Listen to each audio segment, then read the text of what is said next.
Yes, जय Hind all of you बच्चा party. तो कैसे आप सब लोग, हम आज आपके सामने लेके आ गए क्लास 9 का चैप्टर नंबर 8 क्वाड्रिलेटरल। जो आपको चैप्टर बहुत हार्ड लगता है ना, बहुत इजी होने वाला है, एकदम मजा आने वाला है चैप्टर के अंदर। तो करें स्टार्ट इजी पीजी वे में चैप्टर नंबर 8 क्वाड्रिलेटरल। तो सबसे पहले मैं आपको उस वर्ड से ही क्लियर कर देता हूँ कि व्हाट आर द क्वाड्रिलेटरल्स, की क्वाड्रिलेटरल्स क्या होते हैं। तो ध्यान से सुनना, आपको पता है जैसे ट्राइंगल होता है, तो क्वाड्रिलेटरल भी क्या है, एक पॉलीगन है। क्या है, एक पॉलीगन। पॉलीगन आप जानते हो जिसमें बहुत सारी साइड्स होती हैं, वो सारे पॉलीगन्स होते हैं। ट्राइंगल भी एक पॉलीगन है, क्वाड्रिलेटरल भी एक पॉलीगन है, पेंटागन भी एक पॉलीगन है। यानी पॉलीगन मतलब जिसमें बहुत सारे क्या होते हैं, एंगल्स होते हैं, और जितने एंगल होते हैं किसी भी शेप के अंदर उतनी क्या होती हैं, साइड्स होती हैं। जैसे कि मैं बोलूँ स्मॉलेस्ट पॉलीगन कौन सा होगा, स्मॉलेस्ट पॉलीगन जो होता है ना आपका, वो क्या होता है, आपका ट्राइंगल होता है। क्योंकि ट्राइंगल के अंदर 3 एंगल होंगे और 3 ही क्या होंगी, साइड्स होंगी। देख लो, मैं बात करूँ स्क्वायर या रेक्टेंगल, जिसको मैं बोलता हूँ क्वाड्रिलेटरल, 4 एंगल और 4 ही क्या होंगी, साइड्स होंगी। इतनी चीज़ ओके है कि कोई भी पॉलीगन क्या होता है, पॉलीगन मतलब बहुत सारे एंगल वाला क्लोज फिगर। क्या होता है, ये क्लोज फिगर होता है। इतनी बात ओके है। और स्मॉलेस्ट पॉलीगन क्या होता है, ट्राइंगल। क्योंकि ट्राइंगल से छोटा कोई भी क्लोज कर्व बनेगा ही नहीं, कोई भी क्लोज ज्योमेट्री बनेगी ही नहीं। Okay okay. अब बात करते हैं कि सर क्वाड्रिलेटरल क्या होता है। तो क्वाड्रिलेटरल बच्चा पार्टी वो होता है जिसके 4 वर्टेक्स होते हैं, 4 साइड होती हैं, 4 ही क्या होते हैं, एंगल होते हैं। यानी कि मैंने बोला कोई ऐसी शेप जो क्या हो, इस टाइप की हो। किस टाइप की हो, इस टाइप की। ये क्या है, क्वाड्रिलेटरल। क्यों है क्वाड्रिलेटरल, क्योंकि इसके अंदर क्या है, 4 साइड है। इसको मैं कोई भी नाम दे दूं, A B C D A B C D A B C D. Okay bro, अब मुझे बताओ, ए बी एक साइड, बी सी एक साइड, सी डी एक साइड और ए डी एक साइड। कितनी साइड है इसके अंदर, 4 साइड। कितनी साइड है, 4 साइड। तो मैंने क्या बोला, कितनी साइड्स होंगी, 4 साइड्स होंगी। अब मुझे एक चीज़ बताओ, इसके अंदर एंगल कितने हैं। आप बोलोगे कि सर 4 एंगल्स है। ये वाला एंगल एक है या नहीं है, एक ये वाला एंगल एंगल बी, एक ये वाला एंगल एंगल सी और एक ये वाला एंगल एंगल डी। समझ में आ रहा है, समझ में आ रहा है। तो इसके अंदर कितने एंगल्स हैं, 4 angles. Okay angels, there are 4 angles, ठीक है ना। अब मुझे बताओ इसके अंदर क्या 4 वर्टिसेस भी हैं, 4 वर्टिसेस। कौन मुझे बता सकता है कि वर्टिसेस क्या होती है। वर्टेक्स वो पॉइंट होता है जो कॉर्नर होता है जहाँ पे 2 लाइंस मीटअप करती है, मिलती है। तो ये वाला एक वर्टेक्स, ये वाला 2 वर्टेक्स, एक वर्टेक्स, ये वाला 3 वर्टेक्स, ये वर्टेक्स 4 वर्टेक्स। यानी जो पॉइंट होते हैं ना लास्ट में, वो होते हैं वर्टेक्स आपके। अब मुझे बताओ ट्राइंगल के अंदर कितने वर्टेक्स होंगे। अब बोलोगे सर 3, 1 2 3। समझ में आ रहा है ना। तो इसके अंदर कितने वर्टेक्स होंगे, 4 वर्टेक्स होंगे। कोई बच्चा पार्टी बोल रहा होगा सर क्वाड्रिलेटरल को रेक्टेंगल नहीं बोल सकते क्या। तो एक चीज़ बता देता हूँ, मुझे बताओ, मैंने एक काइट बना दी। क्या बना दी, काइट। मुझे बताओ ये क्वाड्रिलेटरल है या नहीं है। आप बोलोगे कि सर काइट क्वाड्रिलेटरल है या नहीं है, मैं सोच लेता हूँ एक बार। यस है। इस देखो 4 साइड इसमें भी है, 4 एंगल इसमें भी है और 4 वर्टेक्स भी है। मतलब काइट यानी पतंग जो होती है वो भी क्या होती है, एक क्वाड्रिलेटरल होती है। अब क्वाड्रिलेटरल बहुत सारे होते हैं। देखो स्क्वायर भी एक क्वाड्रिलेटरल है, क्योंकि ये तीनों चीज स्क्वायर के पास भी हैं, ये तीनों चीज रेक्टेंगल के पास भी हैं, ये तीनों चीज पैरेललोग्राम के पास भी हैं। सारी बातें हम करने वाले हैं। अब मुझे एक चीज बता देना, इसके अंदर एक नई चीज होती है, डायगोनल्स। क्या होते हैं, डायगोनल्स। अब मुझे बताओ किसी भी क्वाड्रिलेटरल के अंदर कितने डायगोनल्स होते हैं, किसी भी क्वाड्रिलेटरल के अंदर कितने डायगोनल्स होते हैं। तो मैं बताऊंगा 2 डायगोनल्स। कौन से, एक डायगोनल ये वाला और एक डायगोनल ये वाला। एक इसको डायगोनल बोला जाएगा और इसको डायगोनल बोला जाएगा। यानी 2 डायगोनल्स होते हैं किसके अंदर, क्वाड्रिलेटरल यानी 4 साइड वाली शेप के अंदर। यानी एक डायगोनल ये हो गया और एक डायगोनल ये हो गया। डायगोनल क्या होता है, अपोजिट वर्टेक्स को मिलाने वाली लाइन। अपोजिट वर्टेक्स को मिलाने वाली लाइन क्या होती है, डायगोनल होती है। जो तिरछा होता है, जो हमेशा अपोजिट एंगल्स को बोलूं या मैं अपोजिट पॉइंट्स को या अपोजिट वर्टेक्सेस को मीटअप कराता है। समझ में आ रहा है, ये डायगोनल्स हो गए। अब हम बात करेंगे टाइप्स ऑफ क्वाड्रिलेटरल। क्वाड्रिलेटरल के बहुत सारे टाइप्स हैं, इतना लिख लीजिए, फिर मैं आपको बताता हूँ टाइप्स ऑफ क्वाड्रिलेटरल।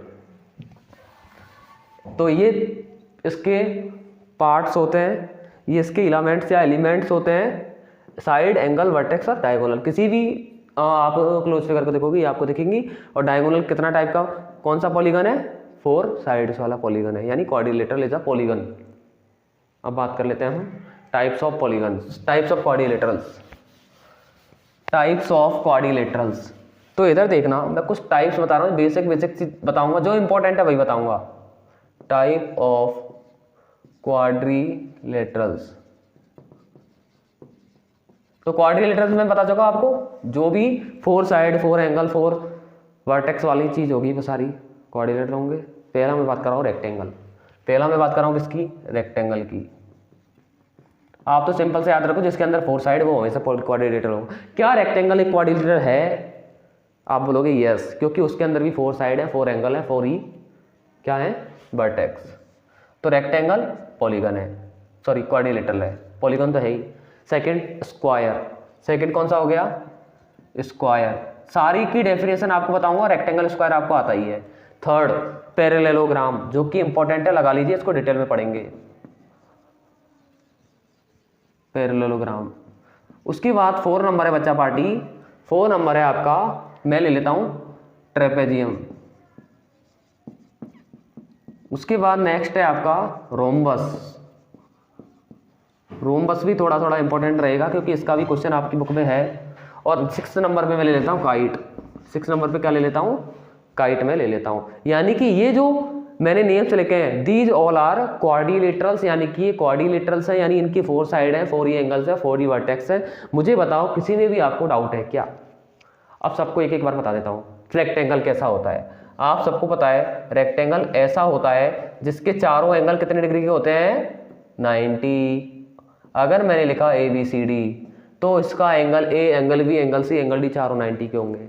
इसके अंदर मैं 2 डायगोनल भी ड्रॉ कर सकता हूँ, और दोनों डायगोनल भी क्या होते हैं, इक्वल होते हैं। यानी ये डायगोनल इस डायगोनल के इक्वल रहेगा। समझ में आ गया? आ गया समझ में? ये होता है हमारा rectangle. Same to same square रहता है। If all side are same, अगर मैंने कोई ऐसा क्वाड्रिलेटर बनाया जिसकी सभी साइड सेम है, तो वो क्या हो जाएगा, स्क्वायर। देखो ये भी क्या है, एक क्वाड्रिलेटरल है। और स्क्वायर के अंदर भी चारों एंगल कितने के होते हैं, 90 के। और इसके जो डायगोनल होते हैं वो वन ईच अदर, एक दूसरे को भी 90 पे क्या करते हैं, इंटरसेक्ट करते हैं। किसके अंदर, स्क्वायर के अंदर।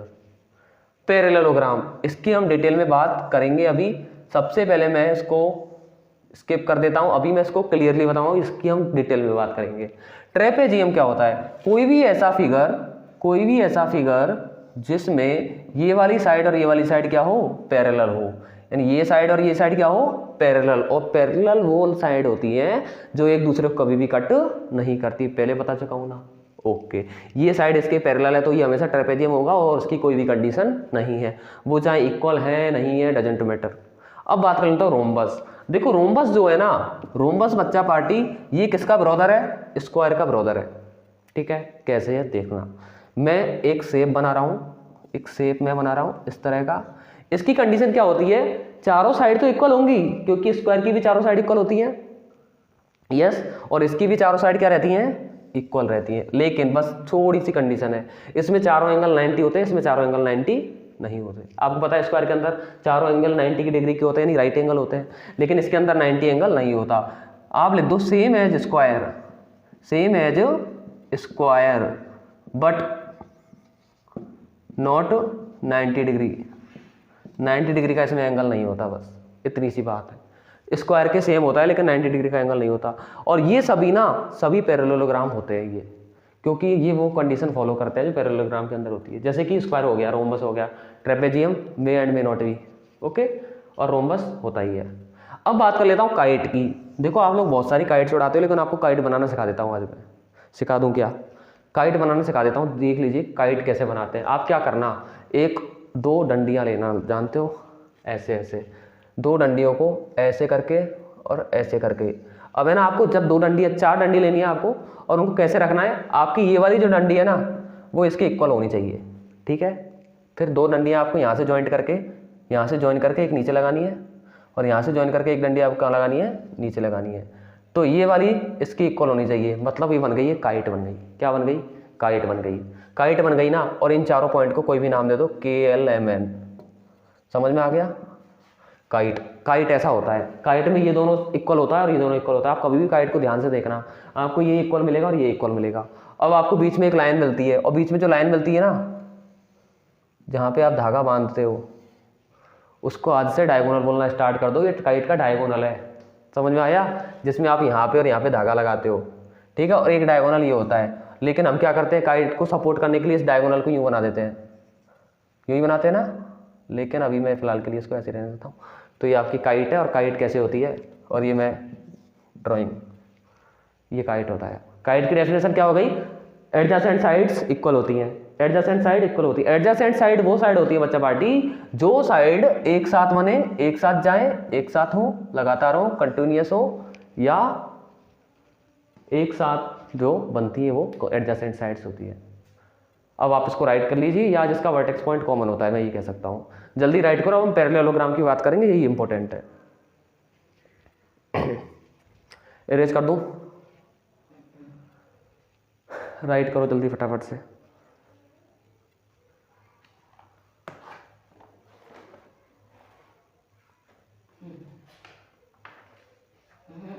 यस, अब पैरेललोग्राम की अब हम बात कर लेते हैं, तो अगली हेडिंग लगा लेना आप पैरेललोग्राम, क्योंकि पूरे चैप्टर में सबसे ज़्यादा इंपॉर्टेंट पॉइंट इसी का होने वाला है। और क्लास पे आ चुके हो ना, तो वीडियो को लाइक कमेंट एंड शेयर कर दीजिए, मज़ा आने वाला है, क्लास को मिस नहीं करना, यहाँ से इंपॉर्टेंट पोर्शन चालू होता है आपका, ठीक है। अब देखना, पहले मैं डाल रहा हूँ आपके लिए हेडिंग पैरेललोग्राम।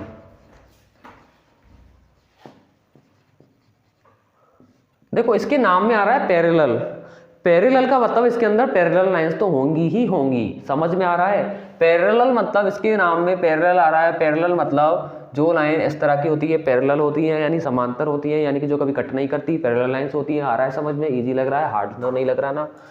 तो मैं एक ज्योमेट्री, मैं एक कोऑर्डिनेटर ड्रॉ कर रहा हूँ। अच्छा, मैं पैरेललोग्राम को कोऑर्डिनेटर बोल सकता हूँ क्या? यस, क्योंकि 4 साइड है उसके अंदर, समझ में आ रहा है ना। इसका कोई भी नाम दे दो, इसका नाम दे दो ABCD। और एक चीज़ और ध्यान रखना बच्चा पार्टी, प्लीज़ जब भी आप इनका नाम लिखते हो ना, तो इसको एक साइकिल में लिखो, मीन्स किस में लिखो, साइकिल में आप इसको ड्रॉ कीजिए। साइकिल में ड्रॉ करने का मतलब हो गया इसको,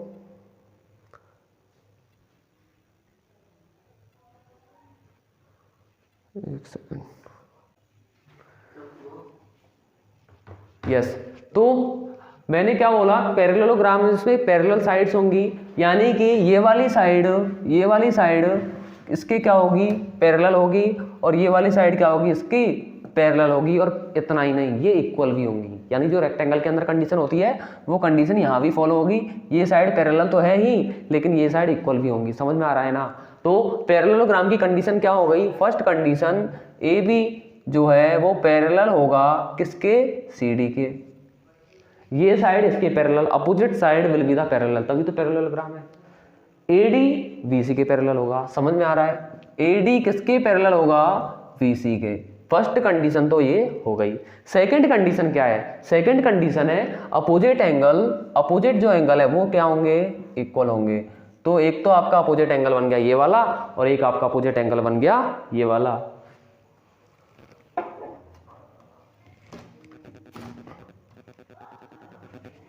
मैंने क्या बोला, सेकंड कंडीशन अपोजिट एंगल भी इक्वल होंगे, यानी angle V equal to angle D and angle A equal to angle C।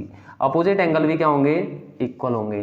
First condition, second condition, यहां तक सबको ओके है। एंड थर्ड कंडीशन, और थर्ड कंडीशन है एडजेसेंट एंगल होंगे ना। एडजेसेंट एंगल वो होते हैं जो एक लाइन पे बनते हैं, या जिनकी लाइन कॉमन हो, यानी इन दोनों का प्लस 180 होगा। इन दोनों का प्लस क्या होगा, 180। इन दोनों का भी प्लस 180 होगा, इनका भी प्लस 180 होगा, इनका भी प्लस 180 होगा, इनका भी प्लस 180 होगा। एंगल V और C का सम भी कितना होगा, angle V and angle C का सम भी कितना होगा, 180 होगा। एंगल C और D का सम भी कितना होगा, 180 होगा। ऐसे ही चारों का सम क्या होगा, 180 होगा, यानी कि एडजेसेंट एंगल का सम 180 होता है। किसके अंदर, क्वाड्रिलेटरल के अंदर। और एक और चीज, अपोजिट एंगल क्या होते हैं, इक्वल होते हैं। इतनी बात क्लियर है। और एक और चीज, डायगोनल्स जो होते हैं ना बच्चा पार्टी, डायगोनल्स वो किसी पॉइंट पे मान लिया मैच किया, तो इनके ये जो पार्ट्स होते हैं एक दूसरे को डायगोनल क्या करते हैं, बाइसेक्ट करते हैं। Diagonals bisects each other, diagonal एक दूसरे को क्या करते हैं, बाइसेक्ट करते हैं। बाइसेक्ट का मतलब होता है इक्वल पार्ट्स में डिवाइड करते हैं, यानी ये वाला पार्ट इस वाले पार्ट के इक्वल, ये वाला पार्ट इस वाले पार्ट के इक्वल। समझ में आया? यानी OA किसके बराबर होगा? OC के, और OD बराबर होगा OB के, OD बराबर होगा OB के। ये हमारी किसकी कंडीशन है सारी? पैरेललोग्राम की। पहले इतना लिखो और इजी पेजी वे में समझाता हूँ कि पैरेललोग्राम होता क्या है, ये समझना बहुत जरूरी है। फिर इसकी कुछ एक दो थ्योरम्स भी पढ़ेंगे। फिर से देखना, मैंने क्या बोला? पैरेललोग्राम जो पैरेलल होता है, यानी कि इसकी ये वाली साइड इसके पैरेलल, ये वाली साइड इसके पैरेलल, और पैरेलल वो लाइन होती है जो कभी कट नहीं करती। तो फर्स्ट कंडीशन तो हो गई, पैरेलल होना चाहिए, अगर नहीं है तो पैरेललोग्राम नहीं होगा। Okay okay okay. अगली कंडीशन क्या है? अगली कंडीशन मैंने बोली उसके अपोजिट एंगल क्या होते हैं? इक्वल होते हैं। अपोजिट एंगल इक्वल होते हैं, यानी अपोजिट मतलब उसके जस्ट अपोजिट साइड वाला एंगल बराबर होगा। एंगल ए के अपोजिट में सी है और बी के अपोजिट में डी है, दोनों एंगल बराबर होंगे अवश्य। नेक्स्ट थर्ड पॉइंट है कि उसके जो एडजेसेंट एंगल होते हैं ना, एडजेसेंट एंगल्स का मीन्स हो गया उसके एक ही लाइन पे जो एंगल बनते हैं ना, ए और बी एडजेसेंट है। अब इस लाइन पे कौन कौन सा एंगल आ रहा है? एंगल बी और एंगल सी आ रहा है, यानी इन दोनों का सम क्या होगा? 180 होगा। 180 मतलब एक लीनियर पेयर बनेगा, ऐसा समझ सकते हो आप। अगला पॉइंट बोला मैंने, उनके डायगोनल क्या होते हैं? ये जो डायगोनल है ना, ये बाइसेक्ट करते हैं एक दूसरे को, यानी बराबर पार्ट्स में डिवाइड करते हैं। जब बराबर में डिवाइड करेंगे ना, तो उनके जो डिवीजन पार्ट होगा वो इक्वल होगा, यानी OB जो है वो OD के इक्वल होगा और OA जो है वो OC के इक्वल होगा। क्लास 8 में आपने पढ़ा है, आपको याद है या नहीं है? इसका एक क्वेश्चन भी था KLMN वाला, याद आ रहा है ना थोड़ा थोड़ा? अब इधर देखो, एक और चीज़ मैंने आपको बताई थी, डायगोनल जब बाइसेक्ट करते हैं ना तो बराबर पार्ट्स में बाइसेक्ट करते हैं, और यही कंडीशन किसकी हमारी? पैरेललोग्राम की। इतना राइट करो, फिर एक थ्योरम करते हैं। अगला पॉइंट लिखना आप थ्योरम में। मैं इस डायग्राम को वापस से ड्रॉ करूंगा। अब थ्योरम लिखना एक जो एग्जाम में आती है और इंपॉर्टेंट है, फिर उसके बाद क्वेश्चंस की हम बात करेंगे। थ्योरम लिखना आप, थ्योरम करके ही लिख लेना, उस थ्योरम का प्रूफ भी देखेंगे। थ्योरम करके लिख लेना, थ्योरम 1 या थ्योरम 1 ही लिख लेना, और थ्योरम 1 में हम करने वाले हैं थ्योरम का प्रूफ। पहले थ्योरम लिखना, अ diagonal of a parallelogram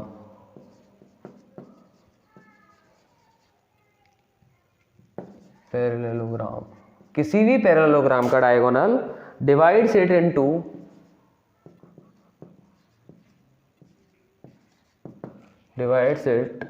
in two congruent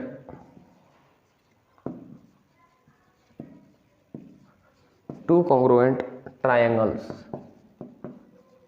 ये थ्योरम हमें आएगी एग्जाम में और इसका हम प्रूफ देखेंगे। इंपॉर्टेंट होने वाला है, एग्जाम में सीधे सीधे आ सकती है ये। तो देखना इसका प्रूफ कैसे देखेंगे। मैंने थ्योरम को पहले ध्यान से पढ़ना है एक बार। एक डायगोनल, ए डायगोनल का मतलब सिर्फ एक डायगोनल ऑफ पैरेललोग्राम, किसी भी पैरेललोग्राम का। तो सबसे पहले मैं एक पैरेललोग्राम ड्रॉ करूंगा, और पैरेललोग्राम कैसा होता है आपको अच्छे से पता है, जिसके टू साइड्स यानी अपोजिट साइड पैरेलल होती है और इक्वल भी होती है।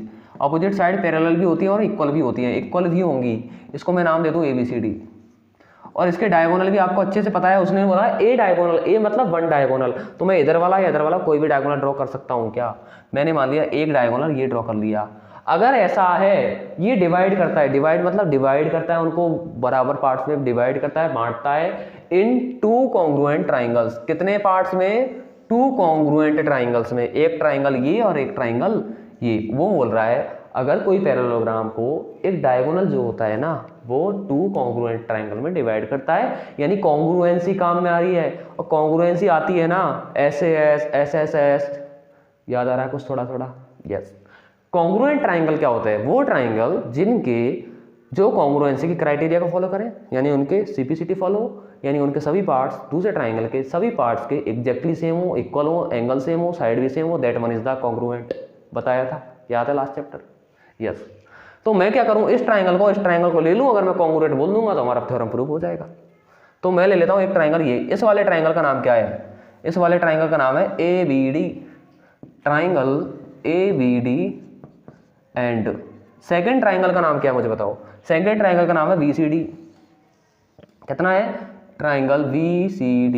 इन दोनों ट्राइंगलों में मैं यहां लिख देता हूं इन दोनों ट्राइंगलों में मैं तीन चीजें देखूंगा, या तो तीनों साइड इक्वल हो, या तीनों एंगल इक्वल हो, या एक साइड, दो साइड एक एंगल, ऐसे को फॉलो करें। मुझे पता है कि AB जो है वो CD के इक्वल है, ए बी किसके इक्वल है, सी डी के। क्यों इक्वल है बच्चा पार्टी, क्योंकि पैरेललोग्राम की अपोजिट साइड इक्वल होती है। हम क्या लिख देंगे, opposite sides, opposite sides are equal, या अपोजिट साइड में लिख दूं, मुझे पता इक्वल होती है।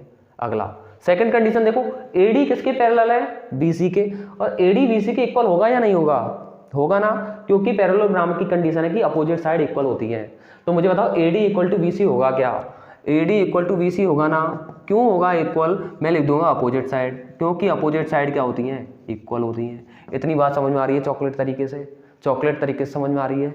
एक और चीज सुनना प्यारे बच्चों, क्या मुझे बताओ सीडी जो है, बीडी जो है, बीडी, क्या बीडी इस ट्राइंगल और इस ट्राइंगल दोनों की कॉमन साइड है क्या, यस और नो, क्या बीडी दोनों की कॉमन साइड है क्या। कॉमन का मतलब क्या हुआ, बीडी देखो इसके नेम में भी आ रहा, बीडी इसके नेम में भी आ रहा है, यानी कि BD is the common side.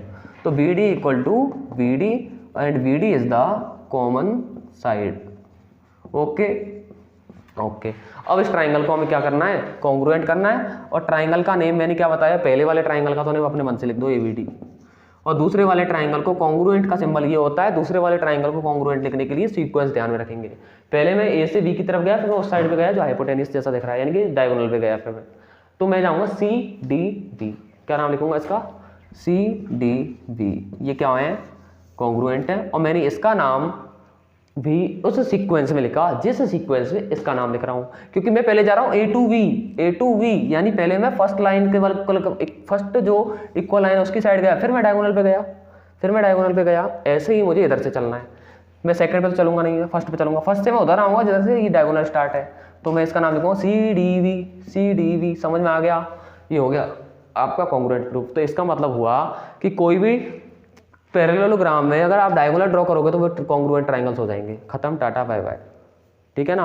अब ये कॉन्ग्रुएंट होते हैं तभी तो उनके अपोजिट एंगल भी इक्वल होते हैं। अगर ये कॉन्ग्रुएंट है तो इसका ये वाला एंगल इसके इक्वल हो जाएगा। फिर अगर मैं मान के चलो इस डायगोनल को, इसको ना मान के मैं इससे अगर प्रूव करूँ तो ये दोनों भी कॉन्ग्रुएंट आएंगे, तो मतलब ये वाला एंगल भी इक्वल हो जाएगा, तभी तो अपोजिट एंगल इक्वल होते हैं। और दोनों का सम कितना होता है, एडजेसेंट एंगल का सम 180 होता है। देखो जो चीज़ें आती है ना वो कॉन्ग्रुएंसी से निकल के आती हैं।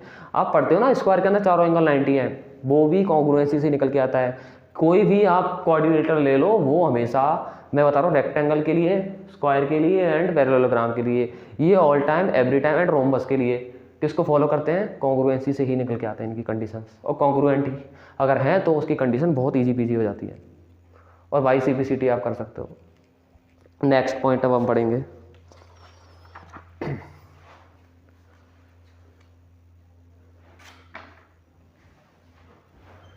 अब मैं आपके सामने एक क्वेश्चन ले लेता हूं जो कि इससे रिलेटेड रहेगा और इजी पीजी रहेगा।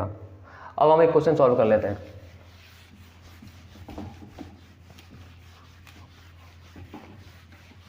इधर देखना अब एक क्वेश्चन,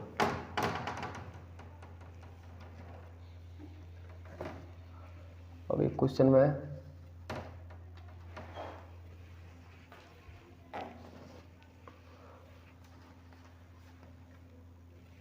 अब हम एक क्वेश्चन सॉल्व कर लेते हैं। क्वेश्चन आप लिखना, if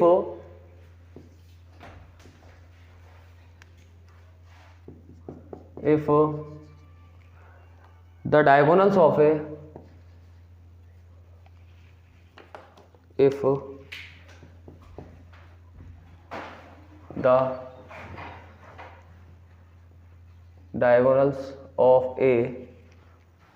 if the diagonals of a लिखना आगे क्वेश्चन को completely, parallelogram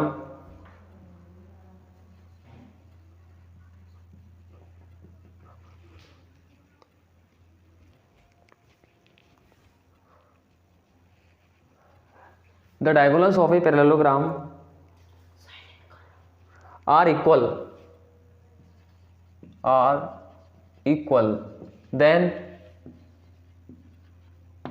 then so that it is a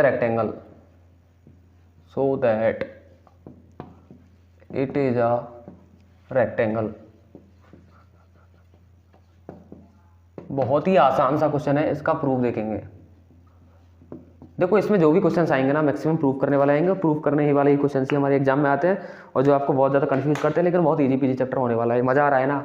देखो अब if the diagonals of a parallelogram, किसी भी पैरेललोग्राम के जो डायगोनल्स हैं वो इक्वल हैं, तो बताना है कि वो जो क्वाड्रिलेटरल होगा वो रेक्टेंगल होगा। समझ आ गया क्वेश्चन। तो सबसे पहले मैं क्या ड्रॉ कर लेता हूँ, एक पैरेललोग्राम में ड्रॉ कर लेता हूँ।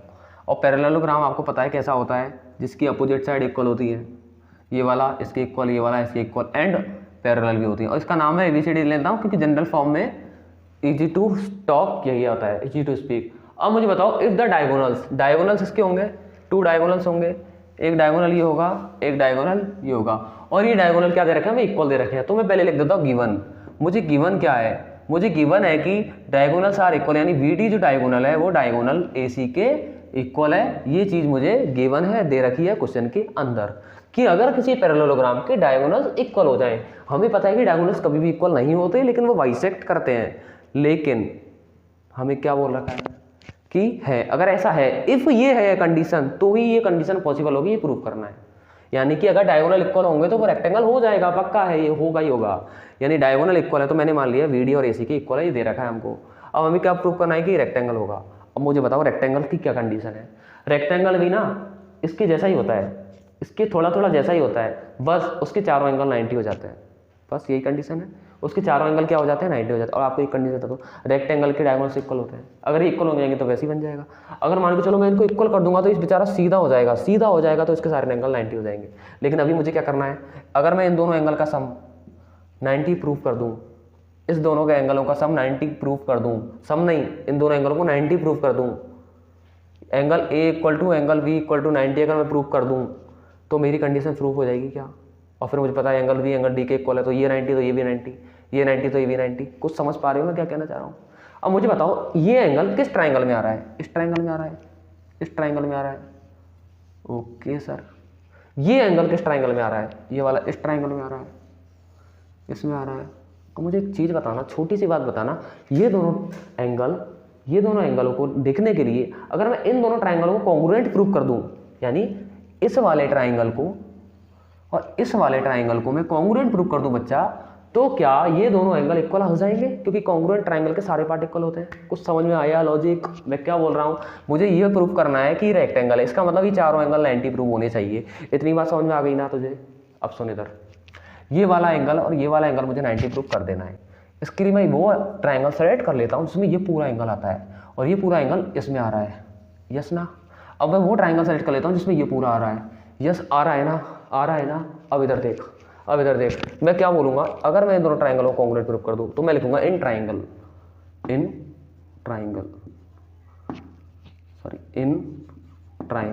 और इस ट्राइंगल का नाम क्या है, ABD and triangle, next triangle का नाम क्या है, ABC। दोनों ट्राइंगलों में मैं कोई ना कोई क्राइटेरिया लगाऊंगा और कॉन्ग्रुएंट हो जाएगा। देखो AB जो है क्या AB DC को मैं मानूंगा नहीं, मैं मानूंगा ये वाला ट्राइंगल और ये वाला ट्राइंगल में तीन चीजें मैं देखूंगा। क्या AD जो है वो BC के इक्वल है, AD जो है वो BC के इक्वल है, yes AD equal to BC। क्यों है इक्वल बच्चा पार्टी, मैं लिखूंगा अपोजिट साइड्स। क्या है ये, अपोजिट साइड है, opposite side are equal in the parallelogram, क्योंकि ये पैरेललोग्राम है और मुझे पता है पैरेललोग्राम है, तो पैरेललोग्राम की कंडीशन तो सारी वैलिड होंगी हमारे पास, और यही एक ब्रह्मास्त्र होता है। अब मुझे बताओ एक और चीज़ क्या इक्वल है, एक और चीज़ क्या इक्वल है, मुझे बताओ एक चीज़, छोटी सी चीज़ मैं पूछना चाहूँगा आपसे। ये जो साइड AB है, क्या AB इस ट्राइंगल में भी आ रही है, क्या AB इस ट्राइंगल में भी आ रही है, AB कॉमन साइड हो जाएगी क्या, तो मैं लिखूंगा AB equal to AB is the common side, मैं इसको लिख सकता हूँ। देखो कॉन्ग्रुएंसी फुल काम में आएगी, कॉन्ग्रुएंसी से होंगे 90% क्वेश्चन सॉल्व। अब मुझे एक चीज़ और निकालना है इसके अंदर, एक चीज़ और कॉमन मुझे ढूंढना पड़ेगा कि एक चीज़ और क्या कॉमन है। एक बार ट्राइंगल को आप ड्रॉ करोगे तो आपको दिख जाएगा। एक और चीज़ देखो, आपको दिख रही है क्लियर, ये डायगोनल और ये डायगोनल, इस ट्राइंगल में ये डायगोनल आ रहा है, इस ट्राइंगल में ये डायगोनल आ रहा है, और डायगोनल क्या इक्वल है, डायगोनल्स आर इक्वल, यानी कि AC इक्वल टू BD या BD इक्वल टू AC।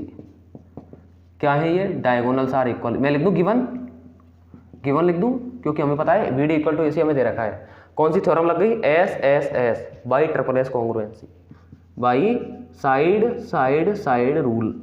तो साइड रूल से क्या हो जाएगा, ट्राइंगल, इस ट्राइंगल का नाम क्या है, ABD,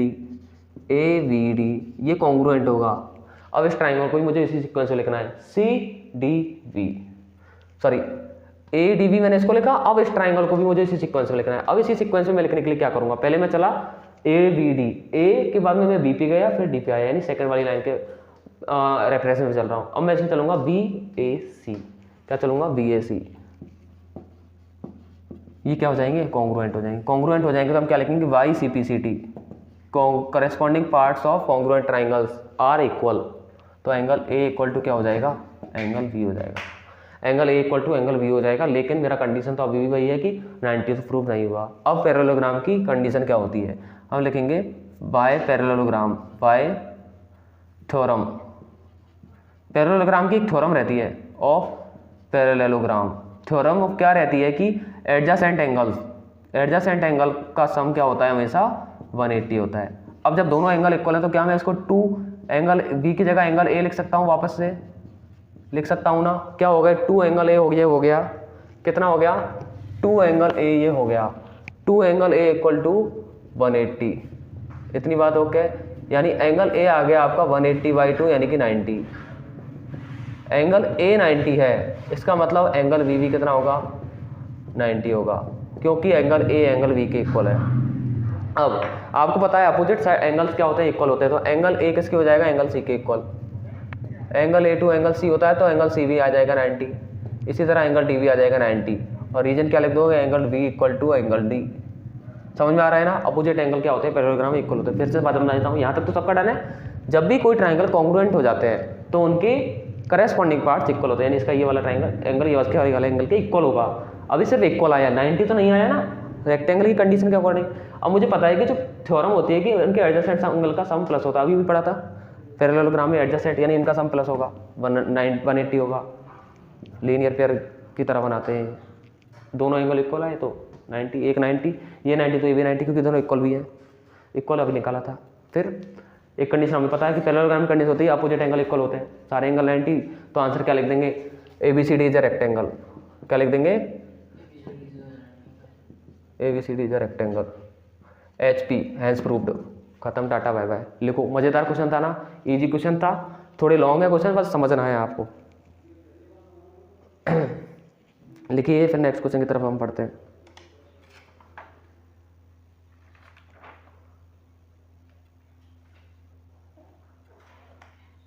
अगला क्वेश्चन देखना, अब आप, बहुत इजी सा अगला क्वेश्चन आप देखना।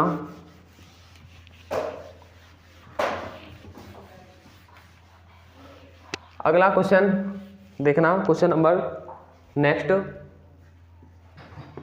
कि diagonal AC of a parallelogram, diagonal AC of a parallelogram ABCD bisects angle A, bisects angle A, so that, आपको शो क्या करना है, फर्स्ट चीज आपको शो करनी है कि it bisects angle C also, and second point आपको प्रूव करना है ABCD is a rhombus, ABCD is a rhombus. बहुत आसान सा क्वेश्चन है, इजी क्वेश्चन है, और आपको फिगर दे रखा है, फिगर आपको दे रखा है क्वेश्चन के अंदर। क्वेश्चन के अंदर आपको क्या फिगर दे रखा है, इस तरह का एक फिगर बना के दे रखा है, इसको नेमिंग दे रखा हुआ है ABCD, ABCD क्वेश्चन के अंदर गिवन है ये चीज़ आपको, और ये आपको एक डायगोनल है इसका, और इसमें लिखा हुआ है 1 2 3 4, 1 2 3 4। क्वेश्चन को आप ध्यान से देखते हैं एक बार, फिर इसका सॉल्यूशन करेंगे। अब इधर देखो, मैं प्रूफ लिख देता हूँ, यानी इसका प्रूफ करेंगे हम। इधर देखना, diagonal AC of a parallelogram ABCD, ये ABCD एक पैरेललोग्राम है, AC इसका एक डायगोनल है, मुझे दिख रहा है अच्छे से। So that ABCD bisects angle A, ये जो डायगोनल है ना, ये एंगल A को बाइसेक्ट कर रहा है। मतलब मुझे गिवन क्या है, छोटी सी चीज मुझे दे रखी है एंगल A, यानी कि ये जो AC है, AC जो है ना, इस वाले एंगल को बाइसेक्ट कर रहा है, यानी एंगल 1 और 2 को बाइसेक्ट कर रहा है, यानी कि एंगल 1 इक्वल टू एंगल 2 होगा, इस पूरे एंगल को बाइसेक्ट, यानी बाइसेक्ट मतलब बराबर भागों में, बराबर सेक्शन में बांटना, मतलब कि एंगल 1 इक्वल टू एंगल 2 हो जाएगा क्या, ये मुझे दे रखा है। इसको मैं इक्वेशन 1 दे देता हूँ, ठीक है, क्यों दे रहा हूँ अभी देख लेंगे। अब एक और चीज़, ये मैं फर्स्ट पोर्शन इसका सॉल्व कर रहा हूँ, फर्स्ट पोर्शन का प्रूफ चल रहा है। मुझे प्रूफ करना है कि CV बाइसेक्ट होगा, यानी एंगल 3 इक्वल टू एंगल 4 भी होगा, मुझे ये बताना है। और मुझे ये भी पता है कि ये पैरेललोग्राम है, ABCD क्या है, एक पैरेललोग्राम, तो ये इसके इक्वल और ये इसके इक्वल। खत्म, इतना खत्म होने वाला क्वेश्चन। मतलब मुझे इतनी चीज़ पता है, तो मुझे एक चीज़ बताना, ये जेड बन जाएगा क्या, एंगल 3 एंगल 2 के इक्वल हो जाएगा क्या? क्यों? Alternate interior angle, alternate angle equal होते हैं हमेशा। जेड बन रहा है, और मैंने बताया था जेड हमेशा पैरेलल लाइन से ही बनता है, ये लाइन पैरेलल नहीं होगी तो जेड नहीं बनेगा। जेड बन रहा है तो एंगल 3 इक्वल टू एंगल 2 हो जाएगा। नेक्स्ट, एंड एक कंडीशन और मुझे दिख रही है, एक कंडीशन और मुझे दिख रही है। क्या कंडीशन मुझे दिख रही है बताओ? क्या कंडीशन मैं लिख सकता हूँ? क्या कंडीशन मैं फॉलो करा सकता हूँ? जल्दी से मुझे बता दीजिए बच्चा पार्टी, बता दीजिए। एंगल 3 इक्वल टू एंगल 2 तो मेरा आ चुका। अब मुझे एक कंडीशन और फॉलो करवानी है इसके अकॉर्डिंग, तो मैं क्या कंडीशन फॉलो करवा सकता हूँ? थोड़ा सा दिमाग लगाइए और मुझे बताइए आप लोग। एंगल 2 इक्वल टू एंगल 3 आ गया। अब मुझे एक चीज़ और बता दीजिए क्या इसमें हो सकता है। अब मुझे एक चीज़ बताना, बहुत ईजी चीज़, ये एन बन जाएगा क्या उल्टा ऐसे, मतलब कि एंगल 1 इक्वल टू एंगल 4 आ जाएगा। समझ में आ रहा है? एंगल 1 इक्वल टू एंगल 4, ये भी क्या हो जाएगा? Alternate interior angle, alternate interior angle. समझ में आ गया इतनी चीज़? अब नेक्स्ट चीज़ देखना, नेक्स्ट चीज़ अब देखना, अब एक चीज़ और देखना। मुझे एक चीज़ बताना इन तीनों कंडीशनों से, ये मैं सेकंड इक्वेशन लिख देता हूँ, ये मैं थर्ड इक्वेशन लिख देता हूँ। इन तीनों इक्वेशनों को देख के क्या कुछ चीज़ आपको कॉमन लग रही है? मुझे बताओ एंगल सी बाइसेक्ट कब होगा? जब एंगल 3 एंगल 4 के इक्वल आ जाए। मुझे इन तीनों चीज़ों को देख के बताओ, इन तीनों चीज़ों को देख के क्या एंगल 3 इक्वल टू एंगल 4 हो सकता है? इधर देखो, 1 2 के इक्वल है, 2 3 के इक्वल है, 1 4 के इक्वल है, तो 3 इक्वल टू 4 हो जाएगा क्या? इधर देखो 3 2 के भी इक्वल है, ठीक है, 3 2 के भी इक्वल है, और 2 जो है वो 1 के इक्वल है, मतलब कि 3 1 के इक्वल हो गया, और 4 भी 1 के इक्वल है। जब 3 भी 1 के इक्वल है, 4 भी 1 के इक्वल है, तो 3 जो है वो 4 के इक्वल हो जाएगा। समझ में आ गया? जब तीन चीज़ें एक दूसरे के इक्वल होती है ना, ए बी के बराबर है, बी सी के बराबर है, और सी डी के बराबर है, समझ में आया? तो डी जो है वो ए के बराबर होगा, क्योंकि सभी लोग एक दूसरे के बराबर बराबर है। समझ में आया ना? जैसे ए बराबर बी है, और बी बराबर सी है, और सी बराबर डी है, यानी ए बी के बराबर है, बी सी के बराबर है, तो बी ए के बराबर है, तो मैं बी की जगह ए लिख सकता हूँ, तो ए बराबर भी सी होगा। जब सी डी के बी के बराबर है, तो वह बी बराबर भी डी होगा, क्योंकि सी बराबर बी है, तो मैं सी की जगह बी भी तो लिख सकता हूँ। समझ में आया? तो जब तीन चीज़ें बराबर होती हैं तो सभी चीज़ें बराबर हो जाती हैं। ध्यान रखना, अगर 3 और 4 बराबर है तो मतलब हम लिख देंगे ए सी बाइसेक्ट्स एंगल, ए सी बाइसेक्ट्स एंगल सी। हो गया प्रूफ, खत्म, टाटा बाय बाय। ईजी सा क्वेश्चन था। अभी तो एक का एक पार्ट हुआ, अभी दूसरा पार्ट प्रूफ करेंगे। पहले इतना लिख लीजिए आप लोग, पहले इतना लिख लीजिए, एंगल 3 इक्वल टू एंगल 4 आ गया। जल्दी से इतना लिख लीजिए, फिर मैं नेक्स्ट पोर्शन इसका कराऊंगा आपके लिए। बहुत आसान सा पोर्शन जो है ये होने वाला है, बहुत मज़ा आने वाला है।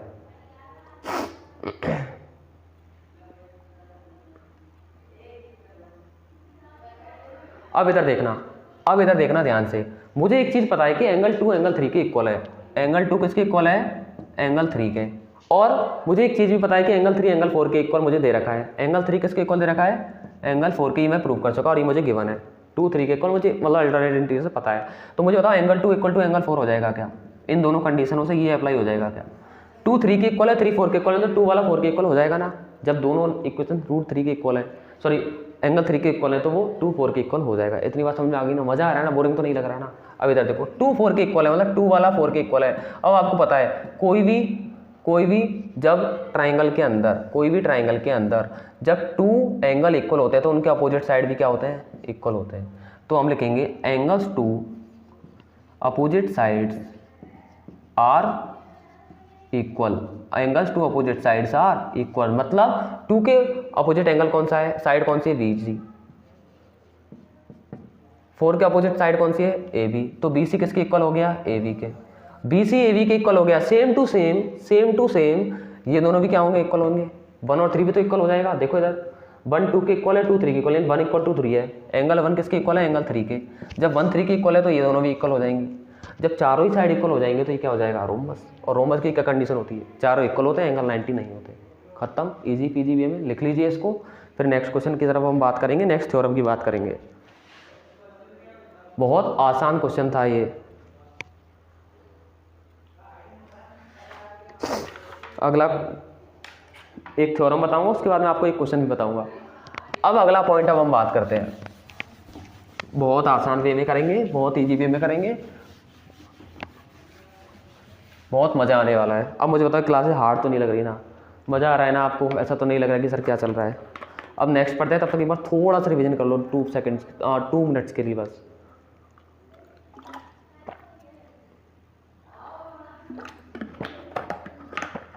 देखो कंसिस्टेंसी के साथ जब आप पढ़ते हो ना मज़ा आता है, और मैथ्स तो इतनी ईजी सब्जेक्ट है ना, बहुत ईजी, मतलब टेस्टी मज़ेदार सब्जेक्ट है, क्रिस्पी टाइप की।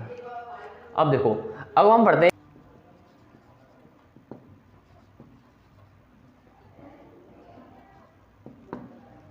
देखो मिड पॉइंट थ्योरम जो होती है ना वो किसी ट्राइंगल के अंदर लगती है। बहुत ध्यान से देखना, कोई भी मैंने एक ट्राइंगल ड्रॉ किया, कोई भी क्या ड्रॉ किया, मैंने एक ट्राइंगल ड्रॉ किया, इसके मिड पॉइंट मैंने मान ली, पहले मैं ट्राइंगल का नाम दे देता हूँ ABC, मिड पॉइंट मैंने मान लिए कोई भी M और पॉइंट N, ये इसके मिड पॉइंट्स हैं, समझ में आ रहा है ना, मिड पॉइंट्स है। तो मैं लिखूंगा if M and N are mid points, क्या मैं बोल रहा हूँ, M and N are mid points, ठीक है, एंड MN जो है वो पैरेलल है BC के, तो ये क्या इम्प्लाई करेगा, MN इम्प्लाई करेगा कि MN जो है वो BC का हाफ है। बस इतनी सी थ्योरम है। अगर मैं क्या बोल रहा हूँ, कोई ट्राइंगल के अंदर M और N मिड पॉइंट है, यानी मिड पॉइंट पर है, तो MN की जो लेंथ होगी ना, MN की जो साइज होगी या लेंथ होगी वो इसकी हाफ होगी, यानी अगर ये 10 है तो ये कितना होगा, 5 होगा, यानी BC का हाफ होगा। BC का हाफ करेंगे तो MN आ जाएगा, समझ में आ गया। अगर मैं सेम कंडीशन को रिवर्स लिखूँ, मैं इसका कन्वर्ज लिखूँ, क्या लिखूँ, कन्वर्ज, इट्स कन्वर्ज क्या होता है बच्चा पार्टी, अगर MN equal to BC upon 2 है, ये है, तो ये क्या इंप्लाई करेगा, ये इंप्लाई करेगा अगर ये इसका आधा है ना, तो इसका मतलब पक्का है कि M और N मिड पॉइंट्स है। इसका मतलब क्या पक्का है, M N and R mid points, इसका मतलब एक तो ये पक्का है, M और N क्या होंगे, मिड पॉइंट्स होंगे। इसके अलावा एक चीज़ और पक्का होगी कि MN जो है BC की क्या है, पैरेलल है। MN किसकी पैरेलल है, BC की, क्योंकि वो हाफ वैल्यू तभी निकल के आएगी जब वो ऐसी कंडीशन पॉसिबल हो। तो ये चीज़ आपको समझ में आ गई ना। अब इसका हम एक क्वेश्चन देखेंगे बहुत इजी पीजी वे में, और मज़ा आने वाला है आपको। तो देखो एक डायग्राम में ड्रॉ कर देता हूँ, ABCD क्वाड्रिलेटरल आपको दे रखा है, ABCD क्वाड्रिलेटर आपको बना के दे रखा है, इस तरह का बना रखा है, ठीक है, और उसके अंदर भी आपको PQRS पॉइंट दे रखे हैं, PQRS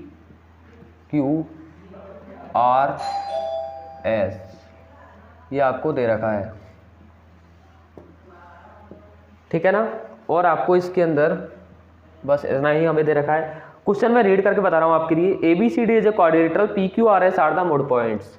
तो मैं आपको लिख देता हूँ गिवन क्या क्या है हमको, PQRS are the mid points, क्या है, मिड पॉइंट्स है ऑफ किस किस के, और इसको नाम दे दो आप ABCD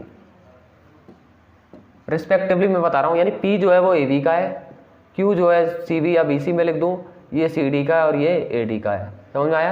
यानी P is the mid point of AB, Q is the mid point of BC and R is the mid point of CD, समझ में आ गया। इस तरह से हमें चारों पॉइंट्स का जो है एक्सप्लेनेशन इसमें दे रखा है। एंड AC इज डायगोनल, और AC हमको पता रखा है कि डायगोनल है। AC में एक डायगोनल ड्रॉ कर लेता हूँ, ये मैंने डायगोनल ऐसे डॉट डॉट डॉट करके ड्रॉ कर लिया, मान लिया AC is diagonal, AC is a diagonal. Question को ही मैं लिख रहा हूँ, अभी मैं अपने मन से कुछ भी नहीं कर रहा हूँ, ठीक है। देन सो दैट आपको शो क्या करना है, बहुत आसान क्वेश्चन है जो कि मिड पॉइंट थ्योरम को एकदम क्लेरिफाई करके देता है। SR जो है वो पैरेलल है AC के, then and SR equal to AC/2 and second question है PQ equal to SR and third question है इसी के अंदर थर्ड क्वेश्चन है PQRS is a parallelogram, PQRS is a parallelogram, ABCD is a parallelogram. अब हमको ये प्रूफ करना है पूरा। अब ध्यान से सुनना, बहुत इजी वे में हम इसको समझेंगे। फर्स्ट क्वेश्चन को मैं करने वाला हूँ आपके सामने, प्रूफ हम इसकी बात करेंगे। फर्स्ट क्वेश्चन तो बहुत आसान सा क्वेश्चन है, कुछ क्वेश्चन तो मिड पॉइंट थ्योरम से एज हो जाएंगे, स्टेटमेंट से हो जाएंगे। देखो आपको क्या बोल रखा है, SR पैरेलल AC, और हमें प्रूफ करना है, इन दोनों को हमें प्रूफ करके देना है। और आपको पता है जब ये पैरेलल होता है तो ये कंडीशन तो होती है, उसका हाफ होता है ना। अब इधर देखना, PQRS एक पैरेललोग्राम है, ध्यान से दिख रहा है आपको। तो थ्योरम क्या कहती है मुझे बताओ, एस आर और ए सी किस जगह पर है, इनकी लोकेशन क्या है, आपको पता है एस आर ये रहा, ए सी ये रहा, तो मेरा कौन सा ट्राइंगल सेलेक्ट हो जाएगा, ये वाला ट्राइंगल, ये वाला ट्राइंगल, ये वाला ट्राइंगल सेलेक्ट हो जाएगा। और अभी मैंने बताया था कोई ट्राइंगल होता है, ये मिड पॉइंट से होके कोई भी लाइन जाती है, तो ये जो लाइन है ना ये इसकी हाफ होती है, यानी मैं इसको ए बी सी नाम दूँ, इसको मैं एम एन नाम दूँ, तो बी सी इक्वल टू होगा V C equal to M N equal to होगा वी सी का हाफ, यानी बी सी का अगर 4 है तो एम एन 2 आएगा, वी सी 4 है तो एम एन 2 आएगा, यानी उसका आधा ही तो आएगा। अभी भी बताया था थ्योरम के अंदर, अभी थ्योरम के अंदर बताया था। अब इधर देखो आप ध्यान से, यानी कि फर्स्ट मैं वो लिखूंगा in triangle A D C, in triangle A D C, A D C triangle के अंदर डी एस आर जो है इसी के क्या है, पैरेलल है, S R is a parallel to A C, है या नहीं है? अगर है ना तो मैं क्या लिखूंगा, by mid point theorem, by mid point theorem. तो मिड पॉइंट थ्योरम क्या कहती है बच्चा पार्टी, मिड पॉइंट थ्योरम आपसे बोलती है कि ये जो लाइन है, छोटी वाली लाइन बड़ी वाली लाइन का हाथ ही होती है, यानी एस आर जो है वो क्या हो जाएगा, हाफ हो जाएगा किसका, ए सी का, यानी ए सी को आप जो 2 से डिवाइड करोगे तो एस आर आ जाएगा। ये हमारा हो गया, प्रूफ हो गया, जल्दी से इसको लिख लीजिए। फिर सेकंड पार्ट अब हम करेंगे, इसके बाद हम सेकंड पार्ट की इसकी बात करेंगे, बहुत ईजी वे में, क्योंकि आपको पता है ये कंडीशन कब फॉलो होगी, क्योंकि जो एस है और आर है वो मिड पॉइंट्स है, एस एंड आर क्या है, मिड पॉइंट्स है, लिख देना रीजन पास में, S and R mid points, तभी ये कंडीशन वैलिड होगी। इसके बाद हम सेकंड क्वेश्चन की, इसकी सेकंड पार्ट की बात करेंगे, जो कि बहुत आसान है। अब मुझे बताना है कि पी क्यू किसके इक्वल है, एस आर के इक्वल है, पी क्यू किसके इक्वल है, एस आर के। अब मुझे बताओ पी क्यू एस आर के इक्वल कब होगा। अब मैं ये वाला ट्राइंगल ले लेता हूँ, इधर वाला, मुझे बताओ ये वाला मैं ट्राइंगल लूंगा, ये वाला मैं ट्राइंगल लूंगा, तो इस ट्राइंगल में एक तो ये वाली साइड है और एक ये वाली साइड है। अभी आपको पता चल जाएगा मैं क्या कहना चाह रहा हूँ, अभी पता चल जाएगा आपको। पी क्यू जो है वो किसकी, इन ट्राइंगल, इस ट्राइंगल का नाम क्या हो जाएगा, A B C, in triangle A B C. आपको ए बी सी ट्राइंगल में एक चीज़ दिख रही है क्या, P and Q mid points हैं, P and Q are mid points, R mid point. अगर ये मिड पॉइंट है तो उसमें क्या लग जाएगी, मिड पॉइंट से। अगर किसी ट्राइंगल के अंदर मिड पॉइंट से कोई पैरेलल लाइन है, एंड पी क्यू किसके पैरेलल है, बी सी के, पी क्यू पैरेलल किसके है, बी सी के, पी क्यू किसके पैरेलल है, ए सी के, सॉरी ए सी के। अगर ये पैरेलल है तो मुझे बताओ P Q equal to A C upon 2 में लिख सकता हूँ क्या। अब मुझे एक चीज़ बता दो, ये भी ए सी अपॉन 2 और ये भी ए सी अपॉन 2, यानी S R equal to P Q में लिख सकता हूँ क्या, लिख सकता हूँ क्या, दोनों के आर एच एस इक्वल होंगे, एच एस भी इक्वल होंगे, तो P Q equal to S R या S R equal to P Q की बात है, हो गया प्रूफ। सेकंड वाला भी हो गया प्रूफ। सेम एज मुझे बताओ ये वाला इसके क्या आ गया, इक्वल आ गया। अगर मैं अब ये वाले डायगोनल कंसीडर करके ड्रॉ करूंगा तो मैं ये वाला ट्राइंगल लूंगा। इस वाले ट्राइंगल में देखूंगा एस पी जो है वो क्या आ जाएगा, एस पी इक्वल टू आ जाएगा डी वी डी बाई 2 आ जाएगा ना।